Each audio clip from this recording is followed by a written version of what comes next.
Hello, Kiola. Lucia here, property investment mentor and founder of the Finax Mortgages and Insurance. This is the recording of 1 hour live webinars. If you would like to join us in our next webinars and be part of the Q&A, please head to our website, luciaxiao.co.nz.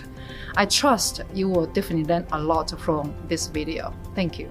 Joining us tonight is Kenneth from Capstone Law. And tonight we're going to actually talk about cross-lease. And I think you've probably been knowing about it. I think cross-lease, when did it start? In 1980s, right? Or 70s? Yeah. So basically it's some sort of like title that at that time being created. And I think the council wanted to get rid of that. So if you had any, cross-lease, I think council does have a responsibility to helping you to actually turn it into a fee simple title. So tonight we're going to, Kenneth is going to share with you, for the cross-lease, obviously there are some, issues with the cross-lease, and probably there are some horror stories. And I'm just going to, let Kenneth to take over from here. Okay.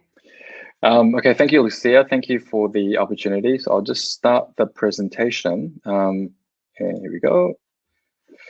Okay, so a little bit about me. So I got my law degree in Auckland University. I got my master's from Cambridge. So I specialize in litigation. My firm also does transactional work as well. So just very briefly, recently, I've successfully obtained orders for a plaintiff to enforce a cross-lease boundary, which is quite relevant to what we're talking about today. I have obtained, there's another case where I obtained $75,000 in compensation for the plaintiff in a property purchase transaction. And I've also successfully forced a vendor to remedy significant defects in an off-the-plan development. So those are some of the cases in relating to property that I have worked on recently. So, right, so the goal for today is really to help you minimize your litigation risk arising from your investment property. So Lucia's job is a lot more positive in the sense that she can help you increase your property portfolio. My job is more negative in the sense that I'm helping you in terms of the downside, right? To prevent litigation risk, because litigation is very, very expensive. And I want to help you avoid using me as your lawyer, because by the time you use me, it means that there are significant issues with your property. Right, so what is a cross-lease title? So it's a historical way of subdividing land which could not be subdivided, right? So, this is decades ago.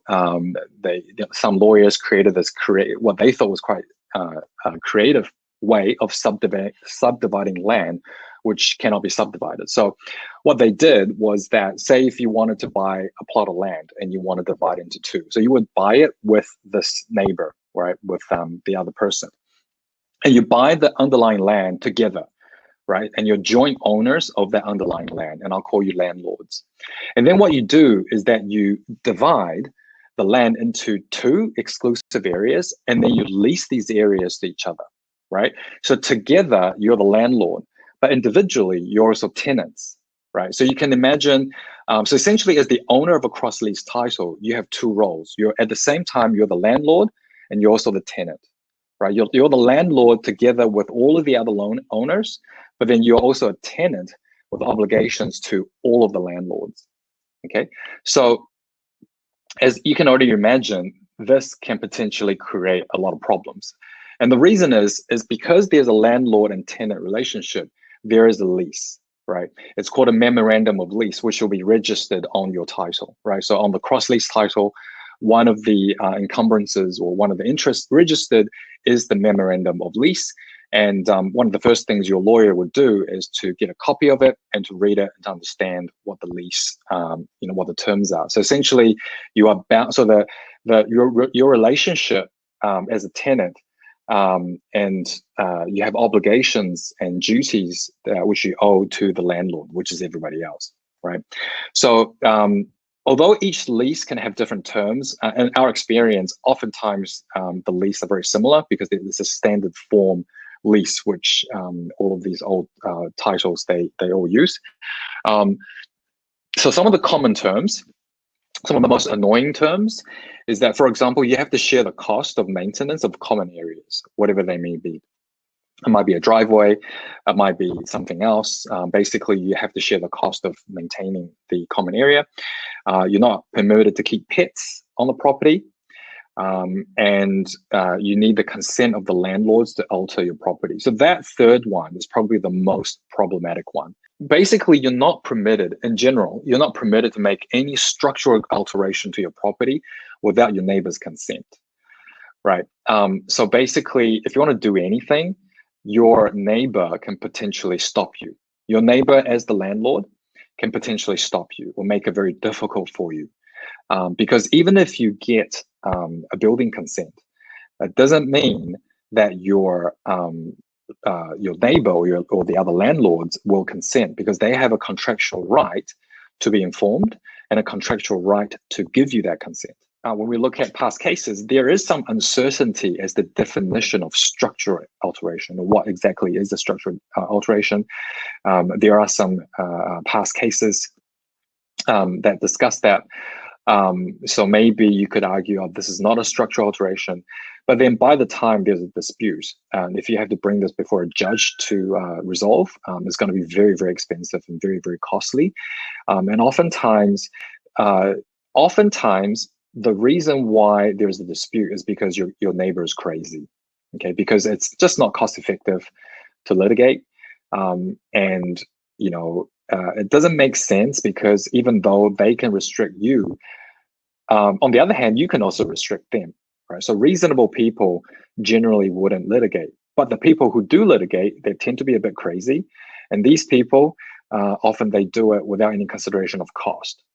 So it just ends up, you know, being also very, very expensive for you as well. And the third point is that the neighbor, in theory, can't unreasonably withhold consent. But again, if they withhold consent and they just won't give you consent, you have to bring it to the court. And if you bring it to the court, it's going to be costly. All right, so this is one of the major problems, and there are many horror stories around inability to make changes to your property because your neighbor refuses to provide consent. So I think that's one of the major issues. As I discussed before, another issue which I worked on was that there was a dispute over the boundary, so quote unquote boundary. So because technically there is no boundary as such, but it's essentially an area which is drawn on the map, which says that this is your exclusive use area. Okay, so it's effectively like a boundary. So I was involved in a boundary dispute where the neighbor, again being a crazy neighbor, just refuses to recognize that cross-lease boundary. So my client had to basically go to court. We won, but he had to incur the cost to do that, and we're now waiting for the cost order. We want to, but again, as a side note, if you win in a court case, you generally can't get 100% of your legal fees, right? So the court will give you what's called scaled costs. So essentially, it's based on a formula that the court has set out, and it's usually just a fraction of your actual costs, right? So even if you win, you can't recover all of your costs. So really, you want to, if at all possible, avoid the situation, being in a situation where you have to litigate. Another very annoying thing about cross leases is that all of these leases have an arbitration clause, which means it says that any dispute have to be resolved by way of arbitration. So if you go to, say, the district court or the high court, the court might say, no, you can't commence proceedings here. You have to bring it to arbitration. And the problem with arbitration is that it's actually not necessarily cheaper. Because us as lawyers, in terms of the documentation we prepare for the high court or our arbitration, is actually the same. We do the same work, we prepare the same documents, the same affidavits, everything's the same. So you incur the same legal costs, and yet you're going to a forum which doesn't have the power of a high court, right? It is just arbitration, even though it's binding. but it just doesn't have the flexibility and the power of the courts. So I find this quite an annoying clause, and oftentimes the crazy neighbor will rely on this clause to prevent you from getting your remedy in a more straightforward fashion, which is through the courts, and forcing you to go to arbitration, which essentially costs the same without the I guess the power or the perceived power of the courts, and also the process. So this is very much something that you encounter often in cross-lease disputes. There, you can't go to court. You have to go through arbitration. Right. How do you actually protect your rights? So first, I guess you can choose not to buy cross-lease properties, right? I think Lucia, being a fantastic mentor, I'm sure she would advise you generally to buy fee simple. But it doesn't mean that you can't buy it. It doesn't mean that you can't buy at all. It just means that you have to factor in these issues in the price. Okay, in your highest price that you're willing to pay, you have to factor in the potential complication that might arise if you live next to a crazy neighbor. So assuming that you have already purchased a cross-lease property, or you actually own a cross-lease property now, so how do you protect your rights? So first, and assuming that there is a dispute, all right? So now there is a dispute. How do you resolve that? So I guess the first thing is that you would negotiate. If your neighbor is doing something you don't like, and you have the power to withhold consent, then this is what you can do. First, you negotiate. Okay, see whether you could settle something, reach a compromise. Or alternatively, you could seek an interim injunction to halt their construction, right? So you can't, obviously you don't want to wait until they finish building. You want to say they are building, they're blocking your sunlight, or say they are blocking your view, and there's a cross-lease property and they haven't sought your consent, then you can seek an interim injunction, an urgent order to halt their construction, right? And in my experience, if you're able to win, if you're able to get an interim injunction, that already gives you a tremendous bargaining power, because even though you win the battle, you may well win the war, right? So they may compromise and say, all right, fine, I'll make some changes, to whatever, to accommodate your wishes. If that doesn't work, then the next step is arbitration. And if you can't resolve the dispute in arbitration, you would appeal to the arbitral determination in the Court of Appeal. These are the processes if you want to enforce your right, in the sense that someone has not sought your consent before your neighbor has made alterations to their property, right? So this is if you want to be that difficult neighbor, or you want to protect your rights. How do you prevent from being sued? So for example, say you're the one who wants to make structural alterations to your property. How do you prevent your neighbor from stopping you? My advice is that invite your neighbor over for a barbecue, right? And don't do this when you're about to make alterations. Do this as soon as you move into the house, right? As soon as you buy a cross-lease property, make sure you build a great relationship with your neighbor, because it is harder to sue your friend, and it's harder to sue someone that you have a good relationship with. So just really what I mean is just be friendly. So knowing that maybe one day potentially you might need their consent to do something, including converting the cross lease into a fee simple, which we'll talk about in the next couple of slides. Well, actually, the next slide. So Lucia talked about converting your cross lease to fee simple. That is absolutely possible, but the most important thing and the hardest thing is you have to get consent from all the landlords. If you can get consent from all of the owners, so the cross lease sometimes is just 2 owners. Sometimes it can be larger. So I've seen ones where there's 9 different tenants or 9 owners. So there's 9 landlords. So you have to get the consent from all the owners of the underlying land. If you can get everybody's consent, then everything else is just a process. Nothing is hard. It's just a matter of getting the right specialist and paying money and waiting and getting consent. So everything else is easy. Getting the consent is the hardest bit. If you can get consent, everything else follows from that. And again, consent. It's a rational decision, because I think everybody wants to own a fee simple title, because it's going to increase the value of the title. It just gives you a lot more freedom to do what you would like to your property. So it will be quite unreasonable for your neighbors to not want to consent. But again, you might have crazy neighbors. And then also, if you say that you're willing to pay for the cost, and obviously that would incentivize your landlord, the other neighbors, to agree. So once you get obtained consent, then the next step is to engage a surveyor, a planner, an engineer to apply for resource consent. So you delegate it to them. They will assess whether the underlying land can be subdivided under the unitary title plan. And then they'll apply for the necessary resource consent. And once any works are needed, if required, under the resource consent, once that's been done, then your lawyer will take over and will apply for new titles on your behalf to split and to divide the underlying land into separate titles. So that's the process of converting cross-lease to fee simple. I think we got a question here from John asking, can solicitors be invited to act on behalf of a landlord during arbitration?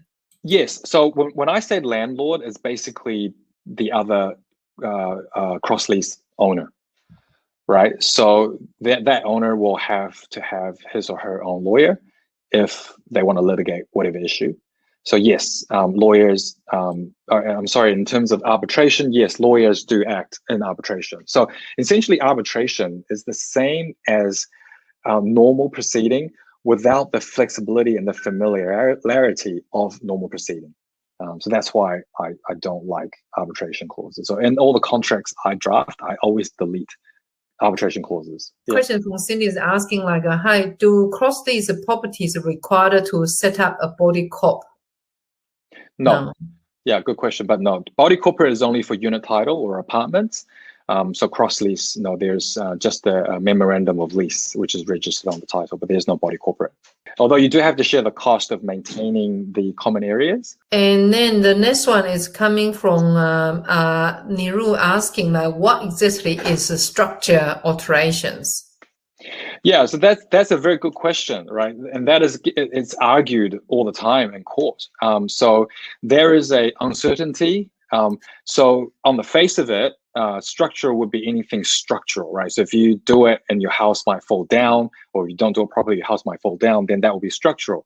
So in theory, you could say that, well, if I'm just adding dividing a room without making changes to the structural I don't know what you call it, pillars, then that's not a structural alteration.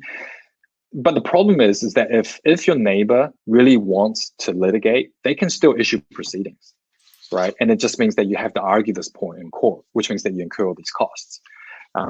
So it's something that if you get a crazy neighbor, it's just problematic. Okay, we got another question from Daya. As Daya is our client, yeah. So do you have any restrictions on improvements or additions you are doing in your side of the land? So yes, right? So on your side of the land, meaning your exclusive use area, there's absolutely this restriction, because your neighbors can refuse to give you consent to make those alterations. So any improvements or additions you're doing on your land, you still have to get consent. So this is why cross leases are so frustrating. Peter was asking, better and cheaper to convert it to fee simple than spend for arbitration increase of disputes. That's certainly, yeah. Yeah, so, absolutely. Yeah. Yeah, absolutely. Mm-hmm. The problem is that you have to get your neighbor's consent. Right. So often the issue is that if you have a reasonable neighbor who would consent to converting to fee simple, most likely that neighbor would never sue you anyway. You know what I mean? So oftentimes a person who would sue you, might not be that reasonable. And that's the issue with cross leases. You don't know who you're living next to. Something else to be aware of that, some of the cross lease, they probably have a defective title. So that means because the council, they was still getting the building consent, they still got CCC issued, but it doesn't mean that it's actually the title has been updated. So that's actually become a defective title. The bank don't like it. Okay, the bank do not like it. Yeah, some bank they might say, well, after the settlement 6 months, you need to actually, get this fixed. You need to update your title. So basically, the footprint, and the title need to be matched. Yeah, sort of things like that. So very often you might find that your neighbor's one that is say like if you got a cross lease title and your neighbor's on cross lease, possibility there will be some. It is actually titles. It's actually a defective title. So you probably got a good reason to actually talk to them and perhaps come into the agreement that you wanted to actually re-subdivide and become a fee simple title. Yeah. So that's something that you can actually, give it a go. Yeah. Okay. Yeah. I mean, even I think, Lucia, that's a great point. But even if it's not defective, it still makes great sense to subdivide it into fee simple because it just increases your property value. It makes life easier for the both of you. So it's actually a really reasonable thing. So I think it's definitely worth, first you inquire about the cost and then talk to your neighbor. And because a reasonable person would want to convert the property into the title into a fee simple title. So is it indoor construction or outdoor construction? It's unclear. So that's the thing, right? Structural alteration. Is a deck structural? So that's the problem, right? So you might think, well, a deck's not structural, but even if you think it's not structural, if your neighbor says, well, it is, and they issued for proceedings, you still go to court, right? Because it doesn't matter what you think. If they litigate, you have to defend, and it has to go in front of the judge, and then you can argue whether or not it's structural or not. But by the time you get to the judge, you would have already spent tens of thousands of dollars in legal fees to get to that point. So you just don't want to be in that point in the first place. And you know what I mean? So this argument about is it structural or not, even if you think it's not, and you may be right, but if your neighbor insists and issue proceedings, you still have to defend it. We got another question here is asking does it mean any repair or changes in the property like window or concrete paving will also require the neighbor's consent? Yeah, that's a good question. So obviously, if it's just very simple repairs, it's unlikely that your neighbor, assuming your neighbor is a crazy neighbor, it's unlikely your neighbor will throw up a fuss if it's just repairs. But if you're making any changes, visible changes that they can see, maybe adding a deck, adding an awning, obviously adding a second story, definitely, they might have something to say about that. So if it's just like maintenance and repairs, then it's unlikely that will catch their attention. It's unlikely that they would litigate something like that.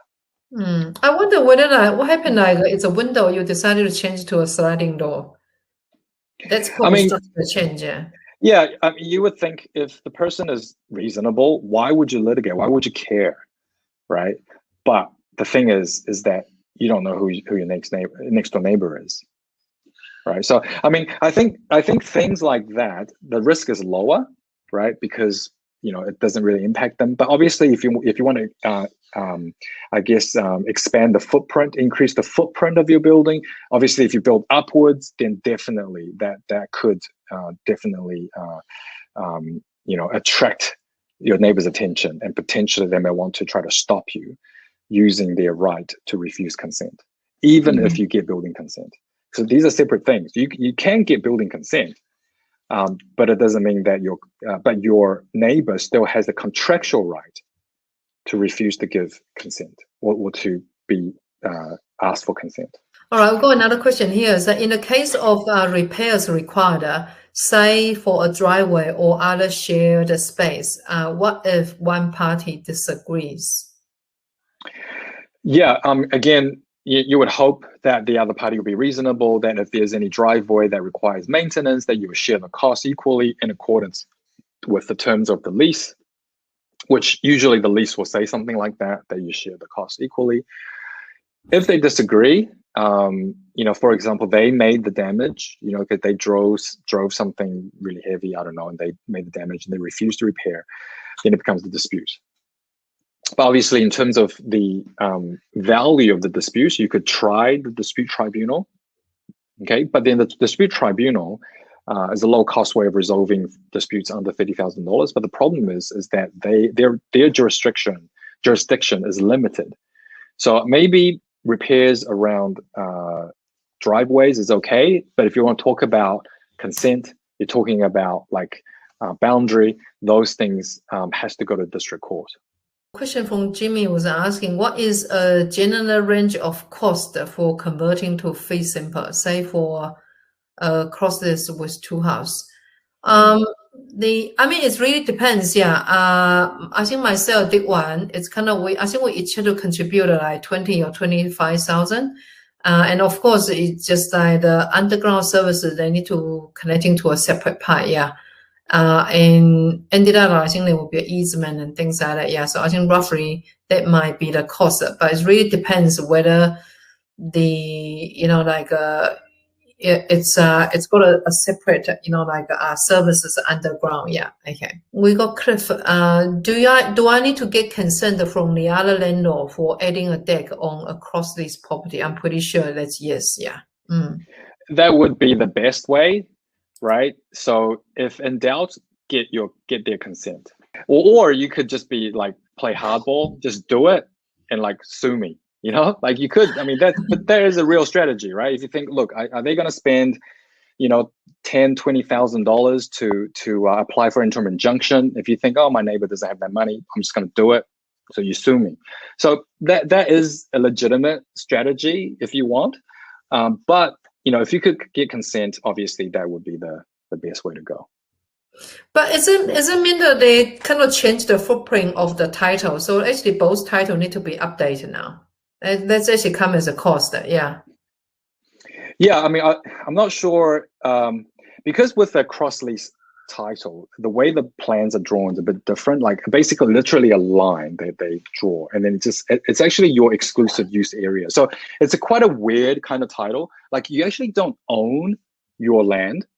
You only have the right to use that land because you own the entire plot of land together with your neighbors.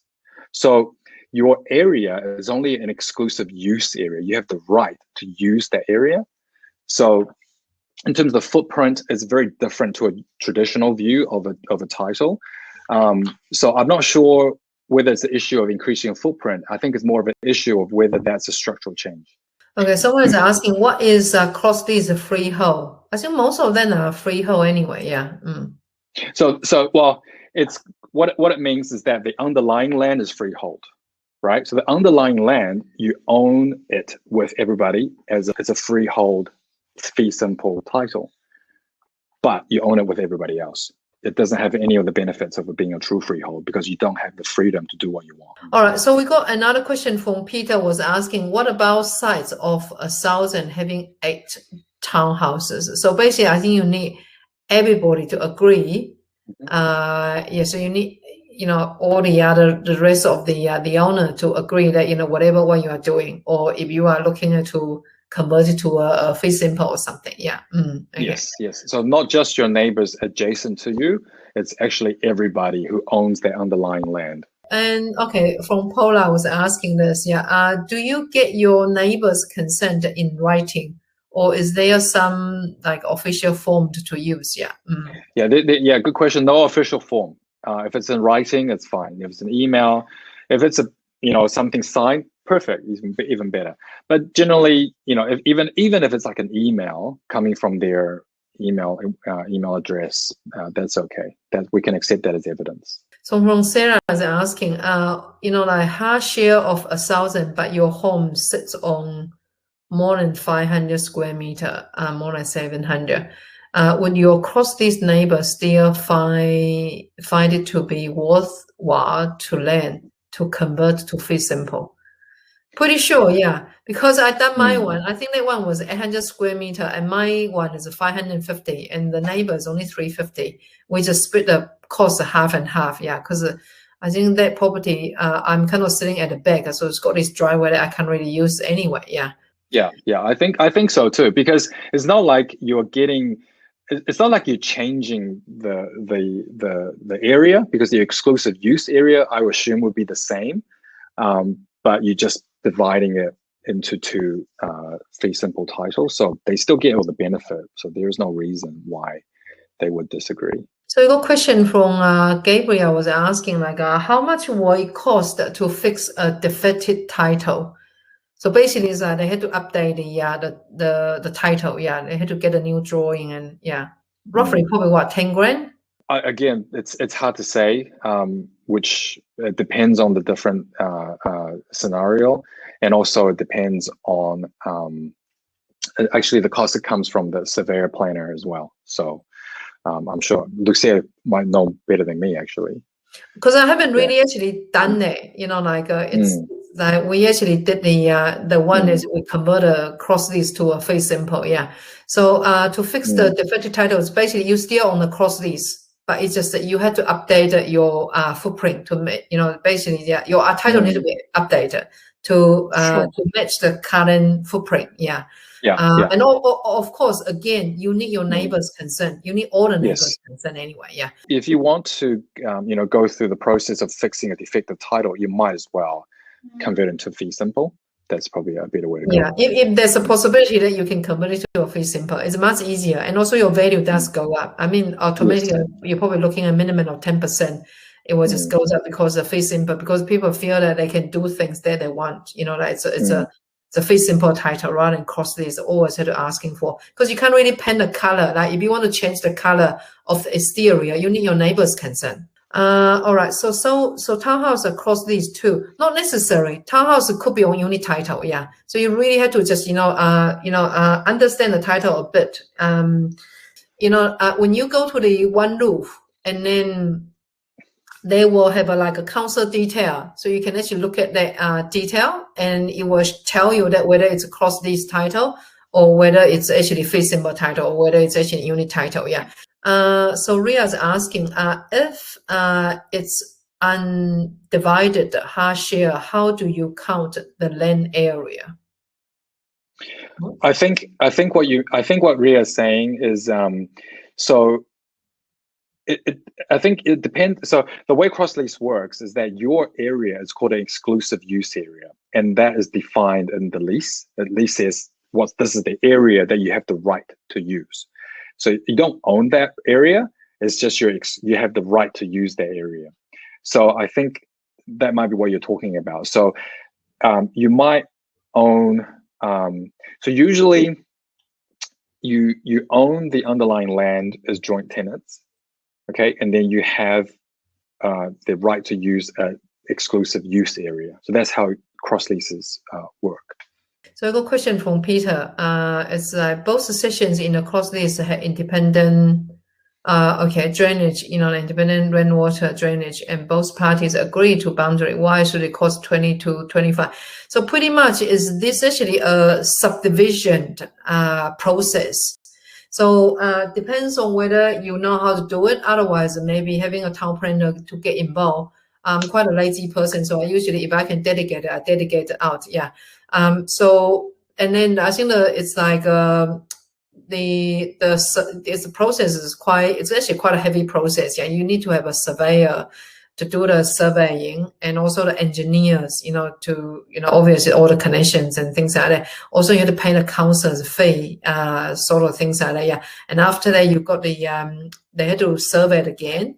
And then again, it's actually come to the solicitor. They had to, do a new title. So the whole process, roughly, I think that's quite a reasonable price. I mean, like probably quite reasonable, yeah, for that, yeah. Some could be more if it's the underground service is not there, they had to reconnect or something, yeah. Okay, so this one from Lucia is asking, like, how do I know what has been agreed by Cross-lease owners in the past?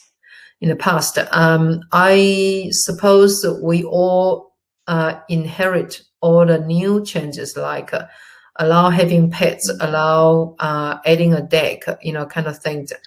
It has been almost 40 years since this ownership came into play, and the houses have all changed hands quite a few times. Yeah, that's a very good question. So essentially, every time you buy a cross-lease property, you inherit that contract, right? So basically, when you buy it, it would imply that you consented to all the other properties, right? So that would be the default position. At the point where you buy the property, because you've inspected the property, you also inspected you assume that you would look at the neighbor's property.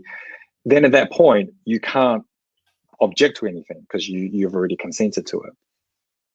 And also, I guess your argument would be, or on the flip side, if you buy a property and then the neighbor says, hey, I'm not happy with this particular alteration, again, because you've already done it, or actually the previous owner has already done it, and you could say that, look, I wasn't aware, like I did not have knowledge that they didn't get consent. So it would be probably harder for them to win against you because you weren't the one who made the change. So I think I wouldn't be too worried about that, assuming the changes have CCC, right? So that's the first thing, making sure that the alteration actually has a building consent. But assuming it's all legit, has building consent, then I wouldn't be too worried, because it will be very hard for your neighbor to try to sue you after the fact. Probably something to share is what I I found is like, I think that's like real estate agent. Before, they don't really need to disclose anything. I mean, but now I think lately, in the past 2-3 years, it's their responsibility to disclose anything they know. Yeah. So what we found is like, before it's probably much easier to get funding because the bank only look at the same purchase agreement. They're not going to look at the LIM report and decided what's happening there. But because it was like it was defective title, they had to disclose that now. And now it's actually ended up on the same purchase agreement. You found that your sale will be stuck because the bank will say, well, I'm not interested in that because the title is defective. Yeah.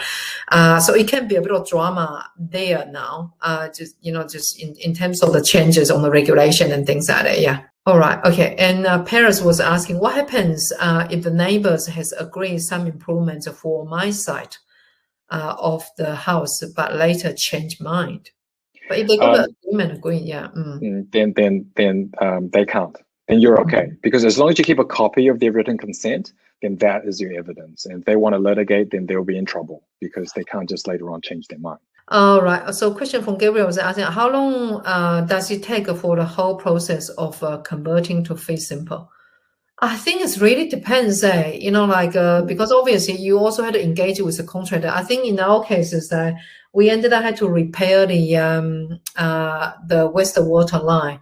So it's a bit of process there, and you will understand now it's really difficult to get good contractors, and sometimes you do have to wait.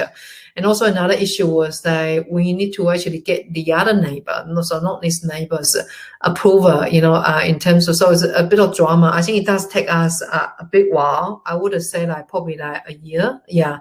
And unfortunately, the neighbor's lawyer is very kind of like in his 70s, is not really responsive, yeah. So my lawyer has been, will be email him something 3 months later, and we've been follow up though, and also the neighbors, not neighbors themselves also follow up with I think their lawyers really just I don't know what's going on in their life, yeah. Unfortunately, so it's quite a long process, yeah. Okay. But I don't know how soon it can be done. It's really like case by case, yeah. So it was like their separate, underground services. I think council is really, really keen to get those done. They do want to actually convert those one to fee simple. Question from Cindy. So when you convert it from cross-lease to fee simple type, do you have to pay the contribution fee? No. Okay, because it's existing dwelling there, so you do not need to pay contribution fee, yeah. So in terms of property things, obviously Lucia's great. I think she advises everyone to buy fee simple to minimize your risk.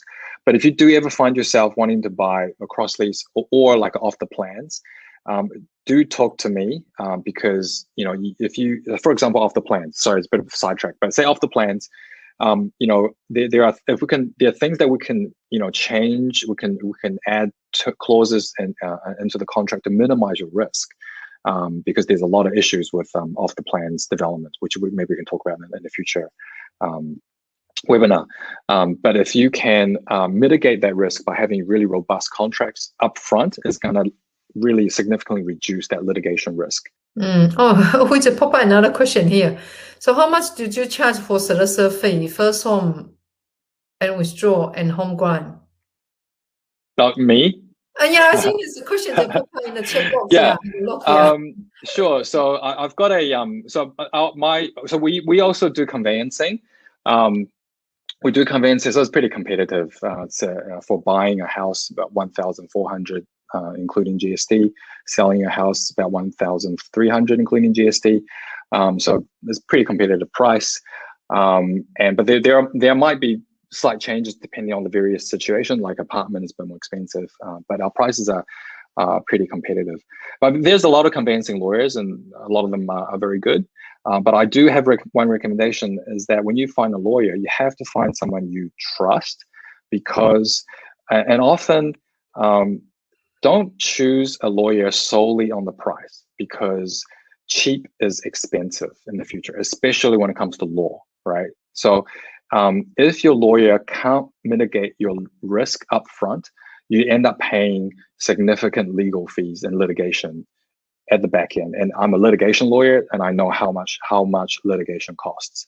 So don't always find a good lawyer you trust that can help you mitigate the risk up front, rather than having that significant risk later. So cheap can be very expensive.